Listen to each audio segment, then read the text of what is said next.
இது வந்து தஞ்சாவூரில் புனிதா மேடம் அப்படின்னு உங்களுக்கு நம்ம போட்டு கொடுத்துருக்கோம். நரச நாயகிபுரம் அப்படின்னு ஒரு பகுதியில் போட்டிருக்கோம். மொத்தம் வந்து 3 கிலோவாட் இங்கே போட்டிருக்கோம். அதில் 3 கிலோவாட்டுக்கு வந்து மேக்ஸிமம் அவங்களுக்கு ரூ. 2,00,000 லோன் கிடச்சிருச்சு. பேலன்ஸ் இருக்கிற கொஞ்சம் தொகை தான் அவங்க கையிலேருந்து போட்டாங்க.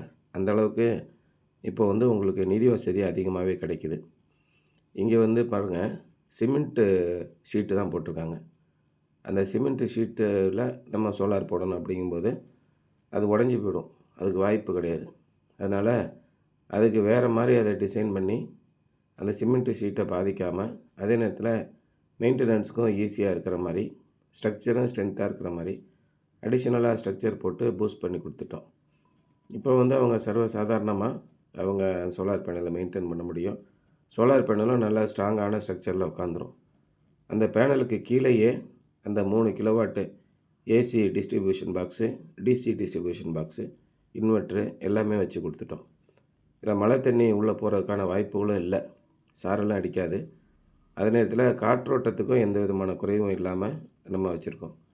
இந்த ஆன்கிரிட் சோலார் சிஸ்டத்தில் பார்த்திங்கன்னா, அதோட கவர், அந்த பாடி கவர் தான் அதோட ஹீட் சிங்க்கு. தனியாக ஹீட் சிங்க்கு கிடையாது.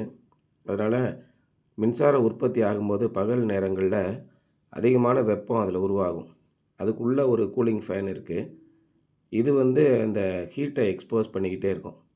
அதனால் நல்ல காற்றோட்டமான ஒரு பகுதியில் வைக்கிறது ரொம்ப முக்கியம்.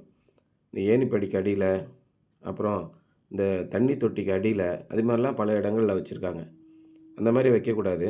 இது மாதிரி நல்ல காற்றோட்டமான ஒரு இடத்துல வச்சுட்டு அந்த ஏசி டிஸ்ட்ரிபியூஷனோடு நீங்கள் கொடுத்துட்டிங்கன்னா, in case of any emergency இம்மீடியட்டாக நீங்கள் அந்த பிரேக்கரை நீங்கள் ஆஃப் பண்ணிக்கிட முடியும்.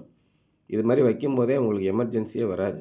ஏன்னா நல்ல காற்றோட்டமாக இருக்கும்போது ஆட்டோமேட்டிக்காக அது பார்த்துக்கிடும். ஓவர் ஹீட் ஆன உடனேயே ஓவர் ஹீட்டு அப்படின்னு ஒரு சிம்பிள் வந்து எரர் காய்ச்சி ப்ரொடக்ஷன் நின்று போயிடும். அந்த பிளாக்கு இதில் சேஃப்டியெல்லாம் இருக்குது.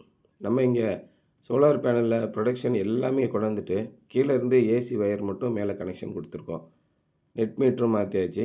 இவங்களுக்கு இப்போ ப்ரொடக்ஷனும் இருக்குது, சப்சிடியும் கிடச்சிருச்சு. ரூ. 2,00,000 ஃபினான்ஸில் நம்ம பண்ணி கொடுத்தோம் பேங்க்கில். அதில் ஒரு 20 நாளுக்குள்ளேயே சப்சிடி 78,000 வந்துருச்சு. இப்போ அவங்க வங்கியில் செலுத்த வேண்டிய தொகை பார்த்திங்கன்னா 1,22,000 மட்டும்தான் அவங்க வங்கியில் செலுத்துகிற மாதிரி இருக்குது.